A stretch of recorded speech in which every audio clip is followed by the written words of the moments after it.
Assalamualaikum warahmatullahi wabarakatuh. Innal hamdalillah nahmaduhu wa nasta'inuhu wa nastaghfiruh wa na'udzu billahi min shururi anfusina wa min sayyiati a'malina. May yahdihillahu fala mudhillalah wa may yudlil fala hadiyalah. Asyhadu an la ilaha illallah wahdahu la syarikalah wa asyhadu anna Muhammadan abduhu wa rasuluh. Qala Allah ta'ala ya ayyuhalladzina amanu taqullaha haqqa tuqatih wa la tamutunna illa wa antum muslimun. Jamaah pengawasan arsadani wa arsadakumullah, alhamdulillah ing ditiwanci dalu punika Allah Subhanahu wa taala tasih kepareng maringaken limpahan nikmatipun dumateng kula lan panjenengan sami. Katitik wonten ing wanci dalu punika kita sami tasih saged nglodhangaken wekdal kita tindak wonten ing Masjid Nur Hidayah ingkang saperlu nindaki pengawasan rutin wonten ing keadaan sehat tentunipun. Mboten kata lumpen sholawat wa salam mugi tansah kalimpahaken dening Allah Subhanahu wa taala dumateng nabi kita Nabiullah Muhammad sallallahu alaihi wasallam, dumatengipun dumateng keluarganipun lan para sahabat-sahabatipun lan ugi dumateng umatipun ingkang tansah sami'na wa ata'na nggenipun nindakaken dawuh-dawuhipun Allah lan Rasulipun ngantos ing yaumul akhir. Jamaah pengawasan arsadani wa arsadakumullah, niki wonten pinten-pinten kisah ingkang saged kita dadosake sunggalipun pelajaran. Kisahnya menarik. Ingkang sepisan kisahipun Abu Dujanah. Sinten Abu Dujanah? Abu Dujanah menika salah sawijining sahabat Rasulullah sing piyambake niku ngatos-atos njagi keluargane saking daharan ingkang haram. Wonten salah sawijinipun wedal niku Abu Dujanah niki salat sareng-sareng kalian Rasulullah sallallahu alaihi wasallam. Ning sakwise salat wajib, Abu Dujanah niki mboten kok banjur ndonga berdoa kepada Allah, ning banjur piyambake lunga klepat. Kamangka kan pada salat wajib waktu yang mustajab untuk berdoa. Nah, ternyata perbuatan Abu Dujanah niki dimangertosi dening Rasul. Bar salat kok kowe ora ndonga ki enek apa? Kok terus cekat-ceket mulih ki enek apa? Banjur piyambake Abu Dujanah piyambake jawab, kula bar bibar salat mboten ndonga riyin, kula lajeng wangsul niku amargi wonten ing napa kebon kula niku enten wit kurma sing kemlawe wonten ing pekarangan kula, sing kurma wit kurma niku sanes dabeke kula, ndeke tangga kula. Kula niku enggal-enggal wangsul tujuane enggal-enggal ngresiki gogrokan kurma menika kala wau kula serahke marang sing duwe kurma. Nah, sing tanggane niku terkenal sebagai gembong munafik, tokoh munafik. Nah, aku pun melakukan hal itu tanpa diberikan imbalan. Enggak apa-apa, yang penting bisa menjaga keluarga dari makanan yang haram. Tapi ternyata kula niku kalah dhisik kalih anak-anak kula. Kula dugi mriku ajeng resik-resik gogrokan kurma niku, jebulane anak-anak kula niku pun kadung mangan kurmane niku. Kemudian aku masukkan tanganku ke mulut anakku, sampai anakku itu nangis. Maksudnya gen kurmane bali metu ngoten. Sampai anak saya itu nangis. Napa memasukkan tangan ke mulut anaknya itu sampai anak itu nangis. sampai anaknya itu nangis. Sakwise pikantuk informasi penjelasan saking Abu Dujanah kala wau, banjur Rasulullah SAW niku nangis. Rasulullah menangis. Begitu hati-hatinya si Abu Dujanah membentengi keluarganya dari makanan yang haram. Akhiripun Rasulullah niku nimbali si tokoh munafik kala wau. Sakwise ketemu, maukah kamu jika aku minta kamu menjual pohon kurma milik kamu dan aku akan membelinya dengan 10 kali lipat pohon kurma itu. Dituku lipat 10. Sing wit kurma kuwi digawe saka watu zamrud sing rupane biru. Disirami kanthi emas merah, tangkainya dari mutiara putih. Di situ tersedia bidadari yang cantik, maksudnya kon ngiklaske kurmane jaminane jannah ngono lho. Lah si tokoh munafik menika piyambake ngendika ngeten. Saya tidak biasa jual beli dengan sistem jatuh tempo.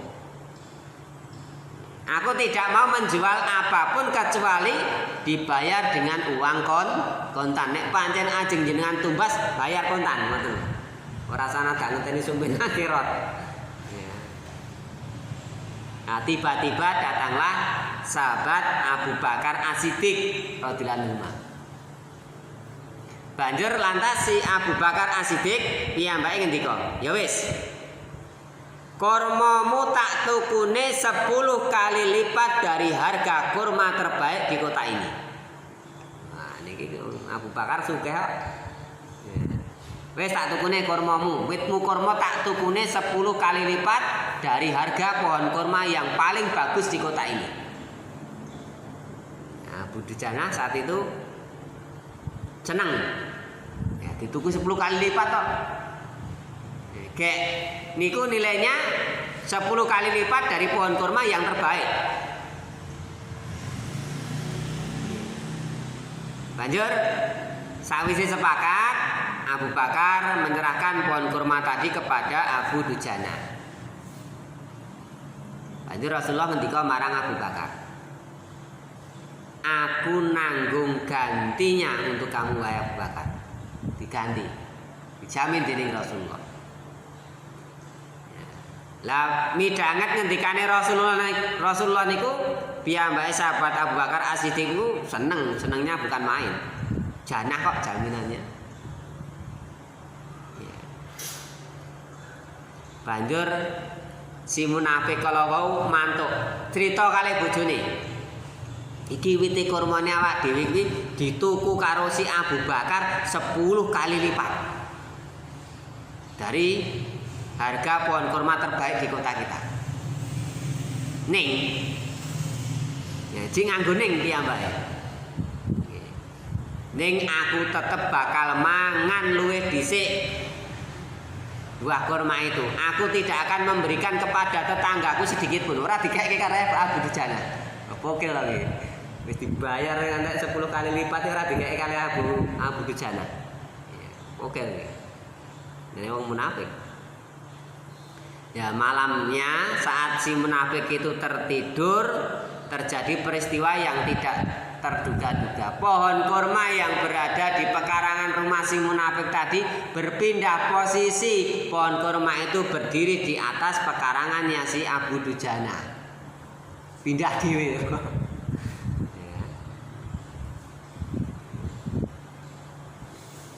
Ora enek bekase di pekarangane si munafik. Kisah ini saged kita pendet pelajaran betapa hati-hatinya sahabat Rasulullah si Abu Dujanah niku njaga keluargane, njaga awake saking daran ingkang haram. Kisah niki mangke saged dipun maos wonten setunggalipun buku judulnya I'anatut Thalibin yang ditulis oleh Abu Bakar bin Muhammad Sato An-Dimyati. terbitan dari Beirut, Lebanon. Ini kan luar biasa nih. Lah nek piyai sakniki, walah lah kok ngono to lah wong enek ace kemlawi ning dalan pas sambatan usung-usung ngabrak, usung kursi. Alah langsung kok rampet ngono wae kok. Rasah nembung. Alah mosok ya ora etuk, dipek karo tanggane wong sambatan mosok ya ora etuk. Ya bisa jadi nggak boleh, mungkin bisa jadi sing duwe rambutan tadi duwe angen-angen sesuk anak putuku ponak-ponakanku arep nglumpuk. Kuwi ate sing manglo ning dalan tak kethok gen dienggo gen dadi pangan. Lah jebulane diramet sing do sambaran. Lah ya gelo. Oke. Ini orang sekarang. Lajeng wonten kisah malih. Kisahipun sahabat Abu Bakar As-Siddiq. Kisah menika dipun sebatake wonten ing buku The Miracle of Yatim sing dipun tulis dening Abdul Hakim Al-Hamidi. Kisah menika dipun critakake dening putrinipun sahabat Abu Bakar As-Siddiq naminipun Aisyah radhiyallahu anha. Piyambake nyritakake bilih sahabat Abu Bakar As-Siddiq niki duwe budak. Ana salah sawijining medal, budaknya tadi membawa makanan untuk diberikan kepada Abu Bakar As-Siddiq radhiyallahu anhu. Kemudian dimakan sama beliau. Ya, setelah dimakan habis, si budaknya nanya, apakah Anda mengetahui apa yang Anda makan ini? Memangnya makanan ini dari mana? Kan biasane sahabat Abu Bakar niku ing rikalane dipun wenehi daharan nunjukan kalih budak niku mesti dipun tangletke asale saka ngendi iki. Lah delalah pas niku mboten dipun tangleti, kok ngendi iki? Mula budake tanglet, jenengan ngerti mboten napa niku sing jenengan dahar. Nah, akhire sahabat Abu Bakar tanglet. Lah emange apa? Saka ngendi iki? Banjur budake niku nyritakake. Daharan menika kala wau niku kula antuk pinangka hadiah saking salah sawijining piyantun sing kala siye niku kula tipu, kula apusi ing rikalane kula niku praktek dadi dukun di masa jahiliyah. Dadi budake sahabat Abu Bakar niki zaman siye niku tau praktek dadi dukun. Nah, praktek dadi dukun diwenehi hadiah duit. Lah duit ini ku ditumbaske makanan diberikan kepada sahabat Abu Bakar didahar ngantek-entek.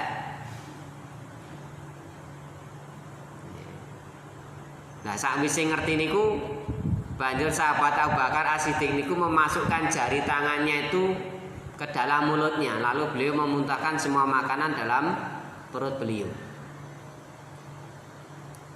Ini bisa dibaca dalam hadis Bukhari nomor 3629, kisahnya Abu Bakar As-Siddiq ya, yang hati-hati dalam makan sampai makanan yang sudah masuk ke dalam perutnya itu berusaha dikeluarkan. Lajeng wonten malih kisahipun sahabat Umar bin Al-Khattab. Piyambake nggih sami nindakake kados dene sahabat Abu Bakar. Dipun sebatake Al-Baihaqi wonten ing Syu'ab Al-Iman. Bilih ing rikalane piyambake niku minum segelas susu hingga beliau itu merasa takjub dengan rasanya. Ngantek napa Umar bin Khattab niku takjub, gumun, rasane kok enak men ngono. Ya, enak men. Hingga beliau bertanya kepada si pemberi susu tadi, dari mana ia memperoleh susu itu? Lehmu entuk susu kok ngendi kok enak men. Kemudian orang tadi mengatakan, susu itu diambil dari onta sedekah. Setelah mengetahui demikian, Umar segera memasukkan jarinya ke dalam kerongkongannya supaya apa yang telah tertelan itu bisa termuntahkan. Beliau pun ikhlas. Seandainya harus sampai nyawa ikut keluar bersama minuman susu yang sudah masuk tadi, dia nggak masalah. Kehati-hatian beliau. Lanjut. Wonten malih. Kisahnya Sibi ulama zuhud ya. Sing wafat tahun 243 Hijriah. Wiwit alit piyambak niku tansah jagi jangan sampai makanan haram ataupun syubhat masuk ke dalam perutnya. Ya. Ingkang di waktu masih berusia kanak-kanak pernah berjalan melalui sekelompok anak-anak yang sedang bermain di depan pintu penjual kurma. Ia perhatikan anak-anak itu bermain. Tidak lama kemudian pemilik rumah keluar dengan membawa berapa butir kurma. Dengan mengatakan kepada si Haris, makanlah kurma ini. Lah si piyambake si Haris itu ya nama lain daripada Al-Muhasibi tadi. Si Haris menika mboten langsung mengiyakan, mboten langsung dipun maem mboten. Piyambake niku tanglet saking pundi asale kurma niki. Nah, banjur si penjual kurma tadi mengatakan, "Aku baru saja menjualnya kepada seseorang. Lalu berjatuhanlah kurma yang telah ia beli." Jadi ceritane sing dodol kurma kuwi didol marang wong. Ning enek beberapa butir kurma sing gogrok, ngono lho. Padahal wis didol marang wong liya. Kurmane didol marang wong liya, wis ditebas karo wong liya. Ning jek enek gogrokane. Nah, kemudian ya kuwi kurmane sing tak keke kuwi. Maka kemudian dia mengatakan. Kemudian Haris pergi menjauh meninggalkan si pembeli tadi. Si penjual kurma mengikutinya. Sampai akhirnya ia menahan si Haris. "Jangan pergi sebelum engkau menjelaskan kenapa engkau berbuat demikian." Haris mengatakan, "Wahai Syekh, wahai Tuan." Syekh itu sebutan Tuan ya, yang mulia. "Jenengan padosi, carilah pembeli kurma tadi dan serahkan barang yang telah ia beli." Jenengan wenehi kurma niku mangkeke kali sing tumbas.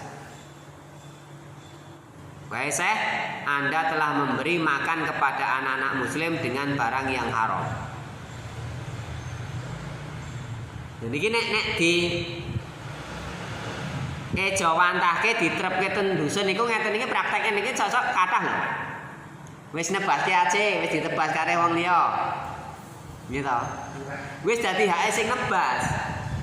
Karenane ace barang ya jake hake sing nebas. Nah, kalau sing duwe ace terus dimeneke bocah-bocah cilik, ternyata itu termasuk sesuatu yang bukan menjadi haknya. Cah cilik-cilik si Haris kalau wong mboten kersa. Ngoten niku lak kathah to, nek wong piyai dusun seneng, walah kerenane akeh men alhamdulillah. Padahal itu bukan haknya. Kecuali yang nebas atau yang beli tadi sudah pun niki turane pun kajeng itu mriku mangpek kena emang kapak-kapake kena.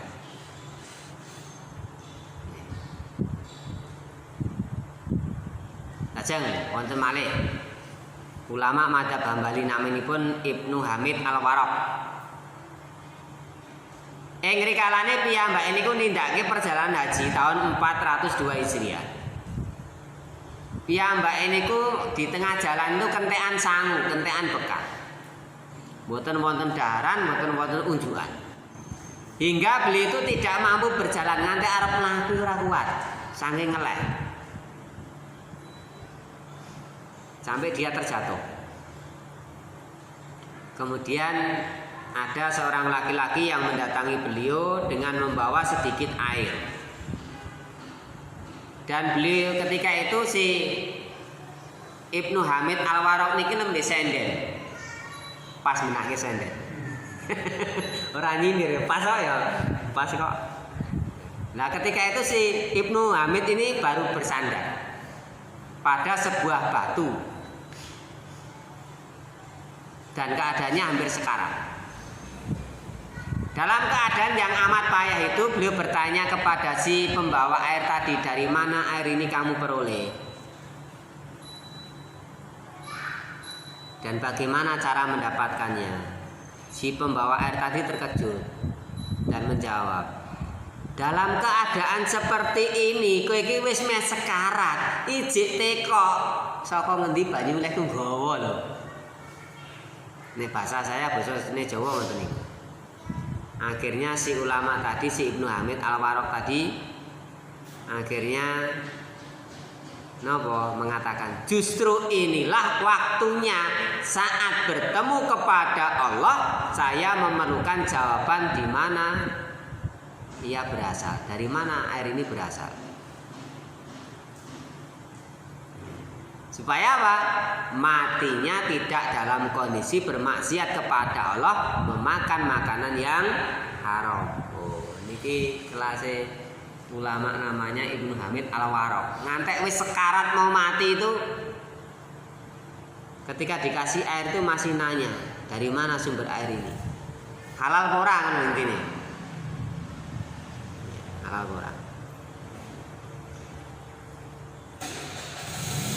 Kajang wonten malih kisahipun Imam An-Nawawi nyebutake wonten ing Tahdhib Al-Asma wa Al-Lughat tentang kehati-hatian Imam Syairazi. Imam Asy-Syairazi menika piyambake hidup dalam kondisi ora duwe, ora dadi wong sugih. Suatu saat beliau itu singgah di sebuah masjid untuk memakan sesuatu, mampir neng masjid leren kali dahar. Akan tetapi setelah meninggalkan masjid, beliau teringat bahwa uang 1 dinar miliknya itu tertinggal. Ditemu jiglok neng masjid.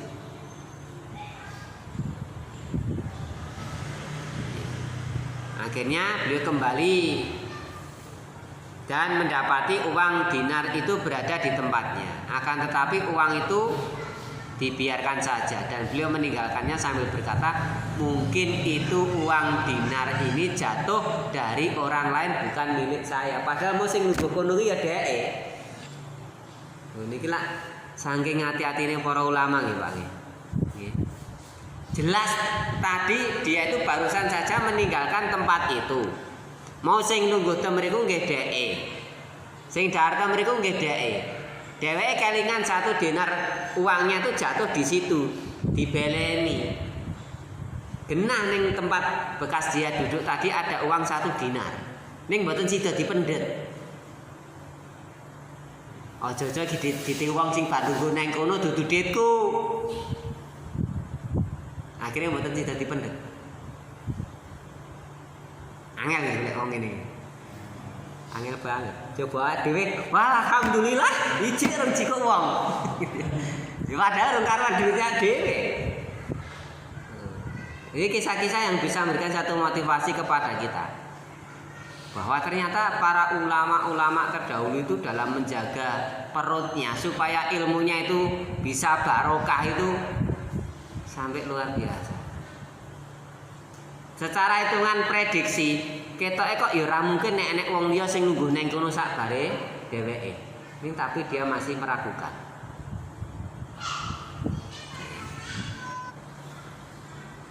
Para ulama itu mereka berhati-hati dalam urusan makan. Imam An-Nawawi ketika beliau itu berada di Damaskus, beliau enggan mengkonsumsi buah-buahan yang ada di Damaskus dengan alasan bahwa banyak tanah wakaf dan tanah yang dihajar atau ditahan oleh hakim guna kemaslahatan. Dan dari ribuan bidang tanah hanya 1 saja yang boleh digunakan secara syar'i.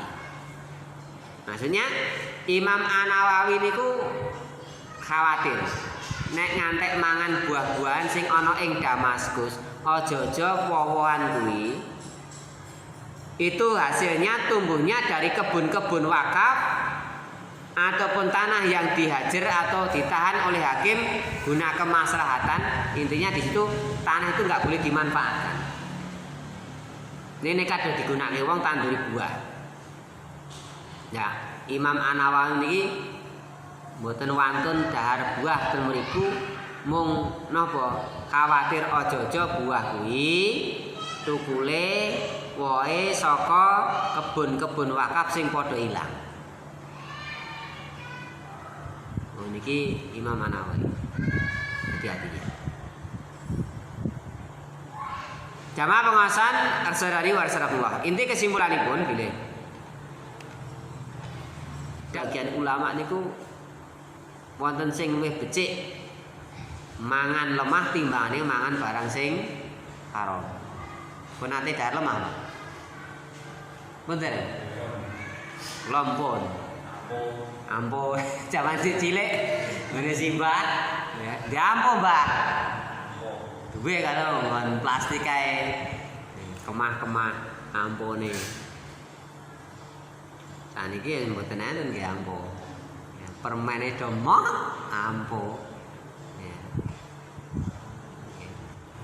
Lah kisah-kisah para ulama kalau wau para sahabat Nabi kalau wau saged dados nggahipun motivasi kagem kita sekalian supados ngatos-atos anggene dahar lan nunjuk. Kalau kita itu ragu-ragu melihat suatu makanan ragu-ragu maka jangan dimakan. Tinggalkan. Nek wis mantep ya monggo. Nek ragu-ragu tinggalkan. Jajan tumbas ayam kok iki kok ketoke sembelihane kok kaya mung disudet. Iki sembelihane ora syar'i, ragu-ragu ya jangan dibeli. Mulai jenengan nek tumbas ayam perhatikan sebagian sembelihannya. Seringkali kita temukan niku ngen bagian bawah sini mung kados dene disudet. Enggak ada bekas sembelihan. Berarti sembelihannya enggak syar'i. Jadi mung kaya disudet, sing penting putus urat nadinya.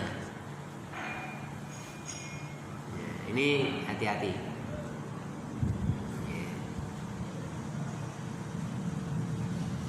Kalau ragu-ragu ya tinggalkan, enggak usah beli. Ning mboten ateges terus banjur awak dhewe iki pendak arep tumbas iwak pitik, iwak sapi terus karo bakule ditekok jenengan tekoki ya mungkin menyakiti sing dodol. Iki sebenarnya syar'i mboten lek. Ngoten. Wah ya niku menyakiti perasaan orang yang jual. Ya kalau memang ragu-ragu ya enggak usah beli gitu aja.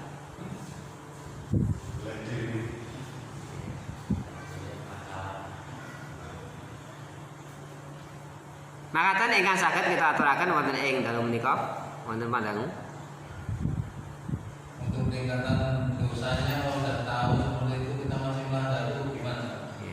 Dosa orang yang sudah mengetahui dan dia tetap melanggar dosanya jauh lebih besar daripada orang yang belum mengetahui.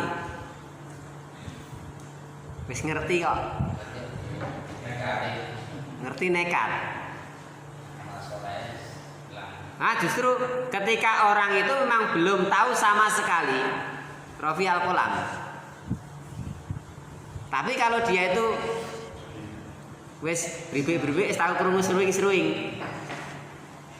Ndalah lali. Ya banyak-banyak istighfar. Nek wis genah ngerti. Genah kuwi sing nyembelih ora wong Islam. Kok nekat. Teknen ngeleh kok. Ngeleh makai mlebu neraka.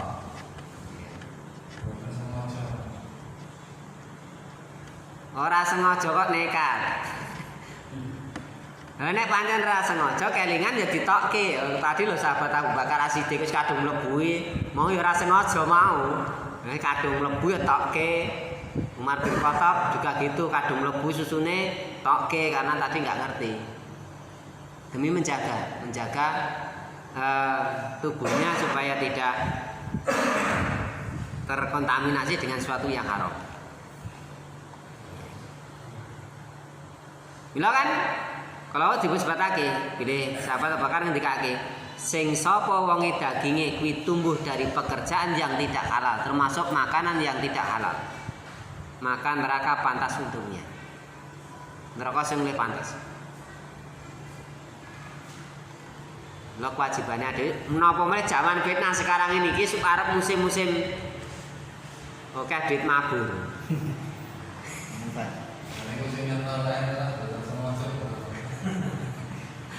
Allah lebih tahu.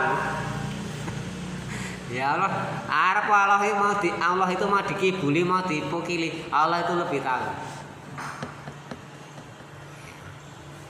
Tok raro no. Wong wis rokok tok raro. Mangatan ingkang saged kita aturaken ing dalu punika mugi kita sami tansah saged ngatos-atos anggenipun dahar. Niki nggih kula nggih mboten badhe tanget niki baksone halal apa ora. Yo bakule bakso kalau ragu-ragu ya dimakan. Insyaallah halal. Ya. Saya pernah adakan kajian ngundang beliau Ustadz Abdullah Manaf Amin di Masjid Aditek Randusari itu kan konsumsinya air mineral sama roti. Rotinya Pak Budi Roti kan nggak ada label halal. Ketika mau dimakan Ustadz Manaf lihat kok nggak ada label halalnya. Karena panitianya saya yang ditanya, Aki, halal nggak ini roti ini? Halal Ustaz, berani jamin antum? Aki yang menengah, roti ada di situ, posisi duduknya di depan. Nah kemudian beliau acung, Insya Allah halal Ustaz, yang membuat saya sendiri. Enggak sih nggak roti ini pas melu pengajian, gitu. Nah, akhirnya baru dimakan. Hati-hatinya luar biasa. Maka kita cekapi kandi doa kafaratul majelis subhanakallahumma bihamdika asyhadu an la ilaha illa anta astaghfiruka wa atubu ilaik. Assalamualaikum warahmatullahi wabarakatuh.